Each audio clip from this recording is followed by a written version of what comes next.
Hello friends, എല്ലാവർക്കും ചെമ്പനിപ്പോവിൻ്റെ പുതിയൊരു വീഡിയോയിലേക്ക് സ്വാഗതം. നമ്മുടെ ചെമ്പനിപ്പോൾ വരാനിരിക്കുന്ന ഒരു ഭാഗത്തിൻ്റെ വീഡിയോ ആണ് ഞാൻ ചെയ്യുന്നത്. അങ്ങനെ നമ്മുടെ ശ്രുതി പാടുപെടുന്നതെന്ന് വെച്ച് കഴിഞ്ഞാൽ ശ്രുതിയും നവീനും തമ്മിൽ ഒരു കാലത്ത് കണ്ടുമുട്ടരുത്, നവീൻ വഴി ഒരു സത്യങ്ങൾ തന്നെക്കുറിച്ചുള്ള ഒരു സത്യങ്ങൾ ശ്രുതി അറിയരുത് എന്നൊരു ആഗ്രഹത്തോടു കൂടിയിട്ടാണ് ശ്രുതി എല്ലാ കാര്യങ്ങളും ചെയ്യുന്നതല്ലേ. അതിൻ്റെ ഭാഗമായി തന്നെയാണ് നമ്മുടെ സച്ചിയുടെ ഫോണിലുള്ള ശരത്തിനെ കുറിച്ചുള്ള വീഡിയോ. അത് ആൻ്റണിക്ക് കൊടുക്കുകയാണെങ്കിൽ നവീൻ്റെ കാര്യങ്ങളെല്ലാം തന്നെ നവീൻ തന്നെ കൈകാര്യം ചെയ്യാൻ വേണ്ടി ആൻ്റണി വാക്ക് പറയുകയാണല്ലേ.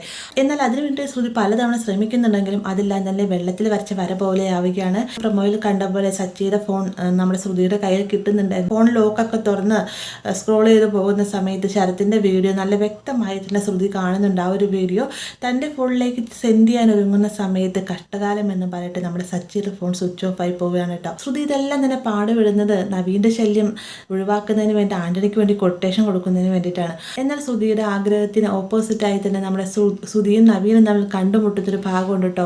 അത് മറ്റൊന്നുമല്ല, നമുക്ക് എല്ലാവർക്കും അറിയാവുന്നൊരു കാര്യമാണ്. ശ്രുതിക്ക് വേണ്ടിയിട്ട് ലെറ്റർ അയക്കുന്ന നവീനാണ്. ആ ഒരു സത്യം നവീൻ ശ്രുതിയോടായിട്ട് തുറന്നു പറയുകയും ചെയ്യുന്നുണ്ട്. അങ്ങനെയാണ് ശരിക്കും പറഞ്ഞാൽ ശ്രുതി നവീന് വേണ്ടി കൊട്ടേഷൻ എടുക്കുന്നതും ആൻ്റണിയെ കണ്ട്. അതുപോലെ തന്നെ നമുക്ക് എല്ലാവർക്കും അറിയാവുന്ന ഒരു കാര്യമാണ്, ഈ വന്നിരിക്കുന്ന ലെറ്റർ മുഖേന ശ്രുതി നല്ല രീതിയിൽ തന്നെ പേടിക്കുന്നില്ല. അതിനുമായിട്ട് തനിക്ക് വേണ്ടിയിട്ട് തന്നെ ഒരു ബോഡി ഗാർഡിനെ വരെയും ശ്രുതി ഏർപ്പാടാക്കുന്നുണ്ട്.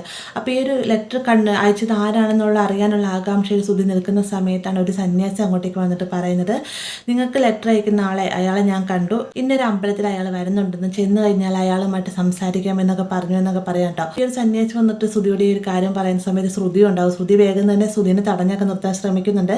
എന്നാൽ ശ്രുതി പറയണ അതൊന്നും പറഞ്ഞിട്ട് കാര്യമില്ല, ശ്രുതി നാളെ നമ്മൾ അമ്പലത്തിലേക്കായിട്ട് പോകുന്നുണ്ട്, ഇത്രയും നാളെ എന്നെ പറ്റിച്ചത് പേടിപ്പിച്ച ആരാണെന്നൊക്കെ എന്തായാലും എനിക്ക് അറിഞ്ഞാൽ മതിയാവും, മാത്രമല്ല എൻ്റെ കൂടെ നീയും വരണമെന്ന് പറയും. ശ്രുതി പരമാവധി ഒഴിഞ്ഞു മാറാൻ ശ്രമിക്കുന്നുണ്ടെങ്കിൽ ശ്രുതി പറയുന്നുണ്ട് ഒന്നും പറഞ്ഞിട്ട് കാര്യമില്ല, നീയും കൂടെ വരണം, നമ്മൾ ഇത്രയും നാളും ശല്യപ്പെടുത്തിക്കൊണ്ടിരിക്കുന്ന ആളാരാണെന്ന് കണ്ടുപിടിച്ചില്ല, നമ്മൾ നല്ല രീതിയിൽ തന്നെ കൈകാര്യം ചെയ്തേ മതിയാവൂ എന്നും പറഞ്ഞുകൊണ്ട് ശ്രുതിയെയും കൂട്ടിക്കൊണ്ട് അമ്പലത്തിലേക്ക് പോകണം. കൂടെ തന്നെ ബോഡി ഗാർഡും ഉണ്ടാവട്ടെ. അവിടെ ചെല്ലുന്ന സമയത്ത് നവീനും ശ്രുതിയും തമ്മിൽ കണ്ടുമുട്ടുന്നുണ്ടെങ്കിലും അവിടെ സംഭവിക്കുന്ന മറ്റൊന്നുമല്ല, നവീൻ ഒരു സന്യാസിയുടെ വേഷത്തിലാണ് അങ്ങോട്ടേക്ക് വരുന്നത്. ദിവ്യജ്ഞാനിയായ ഒരു വ്യക്തിനെ കാണുമ്പോൾ നമ്മുടെ ശ്രുതിയുടെ സ്വഭാവം അറിയാലോ.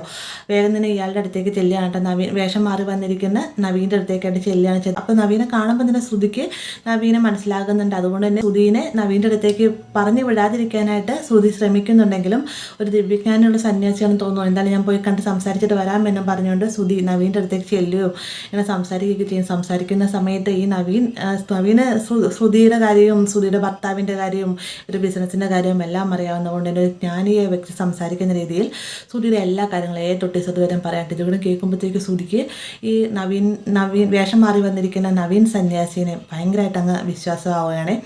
ആ ഒരു സമയം തന്നെ നവീൻ പറയുന്നുണ്ട്, നിങ്ങളിപ്പോൾ ഇവിടെ വന്നിരിക്കുന്ന നിങ്ങൾക്ക് വേണ്ടി ലെറ്റർ തന്നിരിക്കുന്ന വ്യക്തി അന്വേഷിച്ചല്ലേ എന്ന് ചോദിക്കുന്ന സമയത്ത് ശ്രുതി ഒന്ന് അതിശയിക്കുകയാണ്. എന്നിട്ട് പറയുന്നത്, അതേ സന്യാസി, താങ്കൾക്ക് എങ്ങനെയാണ് മനസ്സിലായി എന്ന് ചോദിക്കുന്ന സമയത്ത് ഞാനൊരു ജ്ഞാനദൃഷ്ടിയുള്ള ആളാണ്, നിങ്ങൾക്ക് ലെറ്റർ തന്ന ആൾ ഇവിടെയുണ്ട് എന്ന് പറയുമ്പോഴത്തേക്ക് ശ്രുതി ഒന്ന് ഞെട്ടുകയാണ് കേട്ടോ. ശ്രുതി മാത്രമല്ല ശ്രുതി പറയുമെന്ന് പറയുന്നത് അവൻ എവിടെ പോയി എന്ന് ചോദിക്കുമ്പോഴത്തേക്ക് നവീൻ പറയുന്നത് അവൻ ഇവിടെ ഉണ്ടായിരുന്നു, അവനെ ഞാൻ കണ്ടതാണ്, അവൻ ആരാണെന്ന് എനിക്കറിയാം എന്നൊക്കെ പറയണം. ഇതൊക്കെ കേൾക്കുന്ന സമയത്ത് ശ്രുതിയുടെ ആകാംക്ഷ എന്ന രീതിയിൽ തന്നെ ശ്രുതിയും പേടിച്ച് പറിച്ച് നിൽക്കുകയാണ് കേട്ടോ. അപ്പോൾ ഇങ്ങനൊരു ഭാഗം നമുക്ക് വരാനിരിക്കുന്നതാണ്. വീഡിയോ ഇഷ്ടമായി ലൈക്ക് ചെയ്യാനും കൂടെ ചാനൽ സബ്സ്ക്രൈബ് ചെയ്യാനും മറക്കരുത്.